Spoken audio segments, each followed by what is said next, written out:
How's it going, everybody? Welcome back to the channel, and in this video I will be answering your YouTube comments next. Okay, a certain human says, "This is my jam," referring to ABBA's song So Long.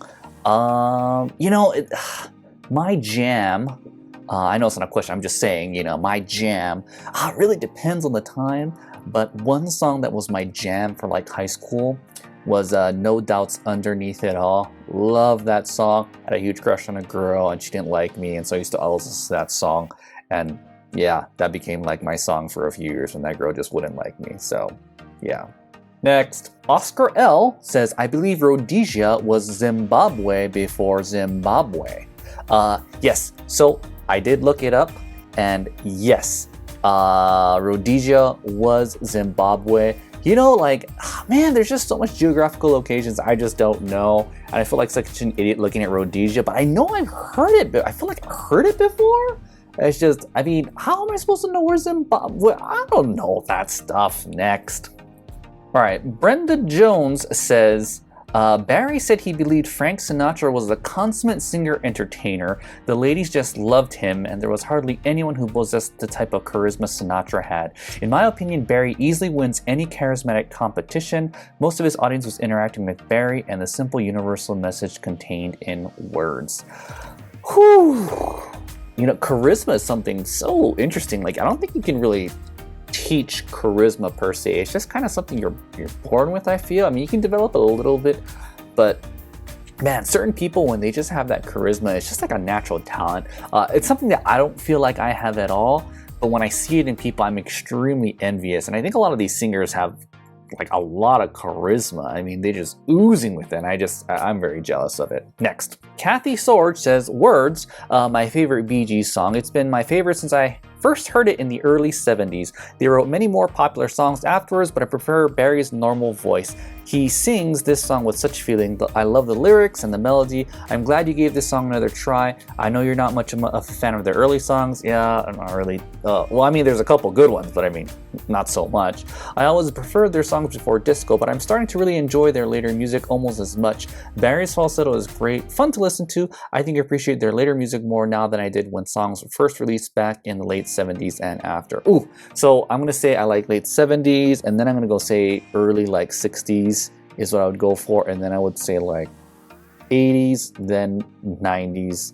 And I haven't really listened to enough 2000, 2010s and now stuff, since Barry's still making music, to really make my decision on that one. But I think once I kind of listen to all of their music in its entirety, chronologically and just musically, I can kind of piece everything in my head. I know that a lot of times you guys are like, well, why does it matter that this one was here or this one was here? For me, it matters because as an artist, as that composer, I like to see in my mind oh, they did this, they did this, they did this, they did this. And if you study classical music, you can see how certain composers change their style over time. And when certain big composers kind of overlap each other, you can see how they stole things from each other. It's very fascinating. That's kind of something I'd like to do with the Bee Gees. Next, Delius Linden. "I like that big change near the end. I think there's a key change. I don't know. If you can't detect a key change, why are you doing this? I don't mean to be negative, but come on, man." Okay, so the reason why I'm very iffy on saying for sure, oh, that was a key change, or oh, this was a key change, is if you study music theory, whether something actually is a key change or not, it's extremely arguable. Now, obviously in pop music, more than likely it's just a key change. There's not much to argue about. But I know for a fact that I have spent weeks, months, arguing with people over music and deciding whether something was a key change or not, because technically you could just change all the notes in there with accidentals, sharps and flats, and then you're good to go. You wouldn't even say it was a key change, right? So does it really matter if it's a key change or not? To me, I like it when it sounds like it made a key change, but that's why, Delius Linden, I'm telling you, I question myself all the time because I don't actually have the sheet music, and then even if I did have the sheet music, even if the key changes, Barry could be like, nah, that wasn't a key change. Or Barry Manilow could be like, that's not a key change, Or, yeah, you know what I'm saying? I don't know. Next. Anna Lawrence says, "One of the nice things about getting older is the ability to open up and be more vulnerable. I'm sure that all that life has thrown at him," this is talking about Barry Gibb, has made him more willing to share his feelings as well as his musical creativity. He seems to be such a well-rounded person despite the roller coaster life that he has led. Thanks for sharing this one. Yeah, you know, people as they get older, they just don't care as much. And I can definitely tell you for sure, when I was younger, like in high school and stuff, like I really cared what people thought about me.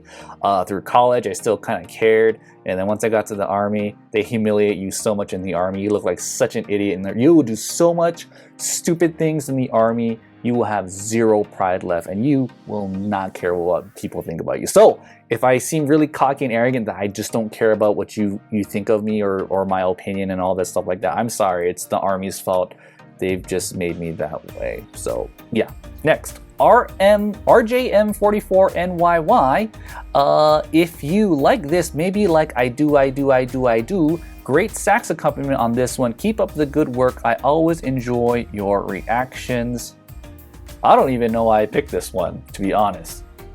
Most of the sax players I know, I don't really like them. I don't know.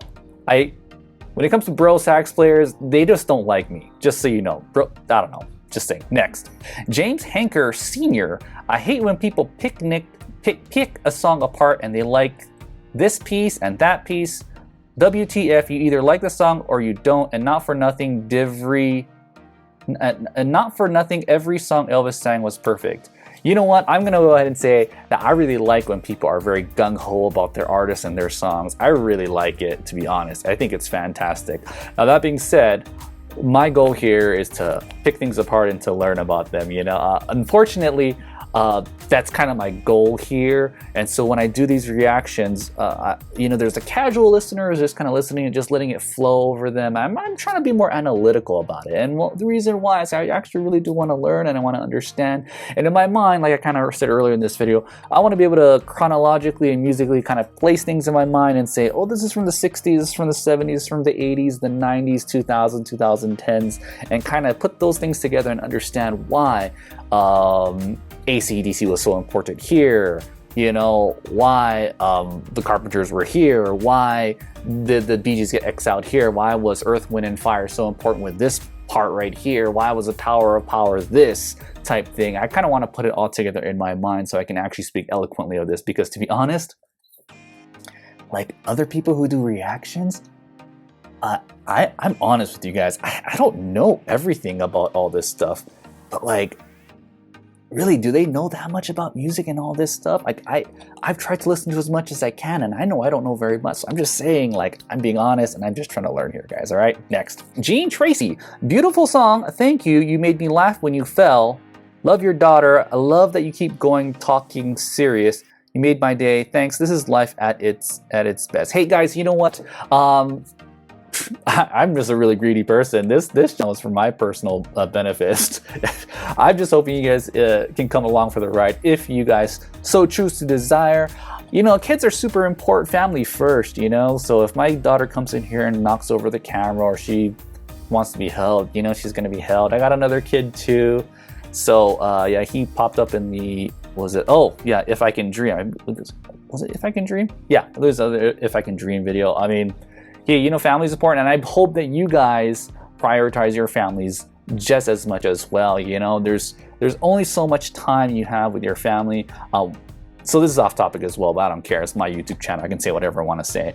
You know, one thing I was told when I first became a father was that you should hold your kids as much as possible. And I was like, bro, why? Why should I hold my kid as much as possible? And the guy was like, because once they get too big, you'll never hold them again. And so I've kind of tried to make it a point that whenever my daughter wants to be carried, you know, I always pick her up, you know, and that's something that I'm gonna be able to tell her later on. And Aria, if you're listening to this, anytime you want to be carried, I always carried you unless my back was messed up, all right? So yeah, next. Stalmanen. He's talking about Gimme Gimme Gimme. This is ABBA's best song, genre ABBA disco. Okay, so here's my thing with this one, okay? Like, I do know for sure, I mean, just hearing it, okay, yeah, this is ABBA disco, I do know that. But someone else is agreeing with me that this could be considered kind of like a classical electronica type thing, or kind of like a techno, or kind of like, I mean, it's got that Western beat, so is it country? I don't know. And I know it's disco, it's just, I feel like if I was in a music theory class or something like that, and I listened to this song and I didn't know who it was, because actually no, I would have probably guessed ABBA, to be honest, because that's all I knew them by. But anyways, like if I was sitting there guessing it, I would have said some sort of like techno pop electronica type thing is what I would have honestly been saying. And that's the reason why I questioned what the genre was. So yeah. Now, is genre important? No, it really isn't all that important. And honestly, I don't really think a lot of the times when I look at Wikipedia, when you guys say it's this genre, I kind of disagree for a lot of it, to be honest. But you know what? Hey, it doesn't really matter. It really doesn't matter. But yeah, that's all the comments for this one. Thank you very much, everybody, for watching. I really appreciate it. I am almost to 5,000 subs, and it's been a great ride. I've thoroughly enjoyed listening to all these oldies. It is great. I really do like this music way better than I do like the music of today. You know, like the reason why I chose this music, I mean, I did K-pop for a little bit, and K-pop's really good too. But you know, when I compare the music that we have now, you know, when I listen to popular music right now, it's just I struggle to see the musicality and the talent is what I would say. As a classical musician, is such a frustrating thing as I grew up to hear, you know, in the 90s and 2000s, like, okay, like I can see you can dance, you can kind of sing, but I know for a fact that they really aren't that talented, or like that's how I feel. But you know, if you look at like those older ones, 60s, 70s, 80s, like those people legitimately had talent, is how I feel. There is no auto-tune, there is all this stuff to cover it up, you know, and that's kind of why I chose this. Anyways, that's off topic. But thank you very much for watching. If you haven't done so already, please like, subscribe, comment, almost 5K subscribers, and I will see you in the next YouTube answering comments thing. Bye.